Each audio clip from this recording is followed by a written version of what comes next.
Balance de comprobación. El balance de comprobación es un documento que te permitirá determinar la correcta aplicación del principio de partida doble en los registros contables de la empresa. Para elaborarlo, con ayuda del libro mayor, enlista todas las cuentas de la empresa. Después, registra su saldo al momento de realizar el balance. Recuerda que debes anotar en la columna del debe el saldo de las cuentas del activo y de egresos, y en el haber el saldo de las cuentas que pertenecen al pasivo, así como las cuentas de ingresos. Por último, suma los importes de cada una de las columnas. La suma de las cuentas deudoras debe ser igual a la suma de las cuentas acreedoras. Si esta igualdad se mantiene, significa que las operaciones se registraron en los libros contables respetando el principio de partida doble. Si esta igualdad no se cumple, deberás revisar todas las cuentas para verificar que su saldo corresponde de manera efectiva a un cargo o abono. Si no localizas el error, analiza los registros de los libros diario y mayor, así como los soportes contables que sustentan dichas operaciones hasta encontrar el error.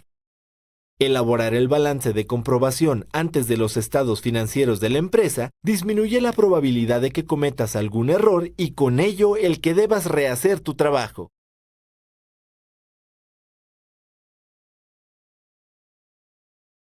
Balance general. El balance general o estado de situación financiera es un reporte que permite conocer en qué ha invertido la empresa y cómo obtuvo los recursos para realizar dichas inversiones. En la parte superior del balance se coloca el encabezado, el cual debe contener el nombre de la empresa, fecha de elaboración y el nombre del documento. El cuerpo del balance se divide en dos secciones de manera horizontal. En la parte derecha se registran las cuentas que conforman los activos de la empresa. A la izquierda, las cuentas que conforman sus pasivos y capital. Cada sección tiene 6 columnas. Las primeras 2 se utilizan para escribir el código y nombre de las cuentas. Y las otras 4 se emplean para transcribir y sumar sus saldos. Por último, al pie del formato se deja un espacio que se utiliza para colocar el nombre y la firma de los encargados de elaborar, revisar y autorizar el documento.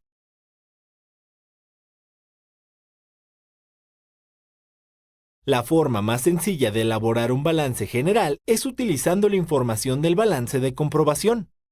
En la primera sección escribe el código y nombre de las cuentas del activo. Procura dividirlas en circulante, fijo y diferido, así como dejar un espacio para anotar la suma total de cada una de estas subclasificaciones.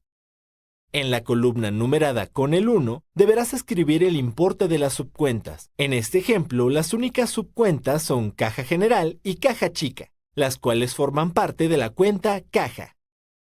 En la columna 2, transcribe el importe del resto de las cuentas. Los totales de cada subgrupo de cuentas los deberás colocar en la tercera columna. Y en la última, la suma de los activos de la empresa. Realiza el mismo procedimiento con las cuentas del pasivo y del capital. Al terminar, verifica que realizaste el registro de manera correcta al utilizar la ecuación fundamental de la contabilidad. La suma de los activos debe ser igual a la suma de los pasivos con el capital. Si esta igualdad no se mantiene, revisa el reporte en busca de errores. El análisis del balance general te permitirá obtener 2 de los indicadores financieros más importantes para la empresa: la liquidez y la solvencia. La liquidez informa si la empresa dispone del efectivo suficiente para cubrir sus obligaciones a corto plazo. Se calcula dividiendo la suma total de los activos circulantes de la empresa entre la suma de sus pasivos circulantes. El valor obtenido debe mantenerse entre 1.5 y 2 para considerarse aceptable. Cuando el resultado obtenido es menor a 1, significa que la empresa puede llegar a ser incapaz de realizar los pagos a sus acreedores, por lo que podría terminar vendiendo parte de sus activos fijos para hacer frente a esta obligación. Si el valor obtenido es mucho mayor a 2, además de holgura financiera, también puede significar que la empresa tiene una cantidad importante de capital que no se está aprovechando. Por otra parte, la solvencia permite comparar el grado de endeudamiento de la empresa en relación con su patrimonio. Una empresa solvente es aquella que cuenta con los bienes y derechos suficientes para respaldar las obligaciones adquiridas. Para calcularla, deberás dividir los activos totales de la empresa y dividirlos entre la suma de sus pasivos. De manera óptima, el resultado debe mantenerse por arriba de 1.5 para que la empresa pueda acceder a cualquier fuente de financiamiento. El balance general es uno de los estados financieros básicos que deben elaborarse en todas las empresas, ya que reflejan su situación patrimonial en un momento preciso y generan información que permitirá a los directivos tomar decisiones más acertadas.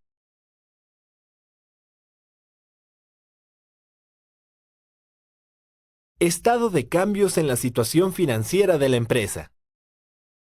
El estado de cambios en la situación financiera de la empresa o estado de origen y aplicación de recursos es un documento que muestra el dinero que generó la empresa en un periodo determinado y la forma en la cual se aplicaron estos recursos. Para elaborar este informe financiero necesitarás el balance general del periodo actual, así como el balance de un periodo anterior. Lo más común es que se compare el mes actual contra el mes anterior, el mes actual contra el mismo mes pero del año contable anterior, y los resultados obtenidos durante el año que está por cerrar contra los resultados obtenidos el año pasado. Una vez identificados los balances que se van a comparar, elabora una lista de las cuentas empleadas en ambos balances y sepáralas de acuerdo a su naturaleza.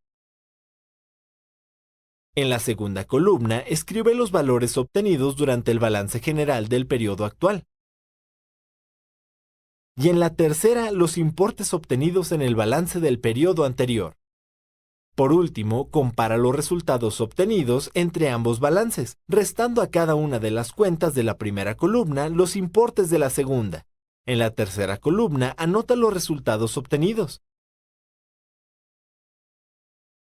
Para el paso 2, deberás identificar cuáles fueron las cuentas en las que se originaron los recursos de la empresa y en dónde se aplicaron.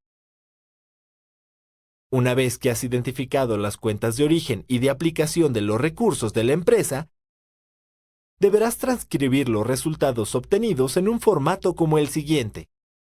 Para facilitar el análisis de este estado financiero, es importante que clasifiques cada una de las cuentas de acuerdo con su liquidez y sumes los importes totales de cada uno de los segmentos del patrimonio.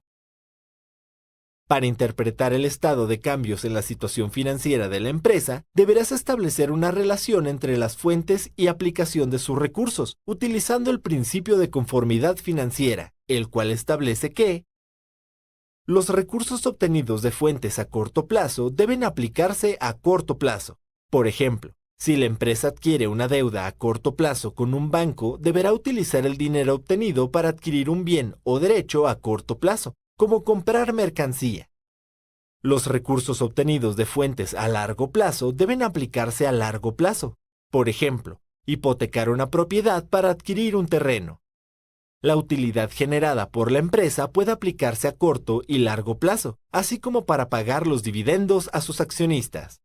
Por ejemplo, al analizar los datos del ejercicio elaborado, podrás deducir que si las fuentes a corto plazo fueron 215,363 pesos y las aplicaciones 207,000 pesos, los 8,363 pesos restantes se utilizaron para pagar las obligaciones adquiridas a largo plazo.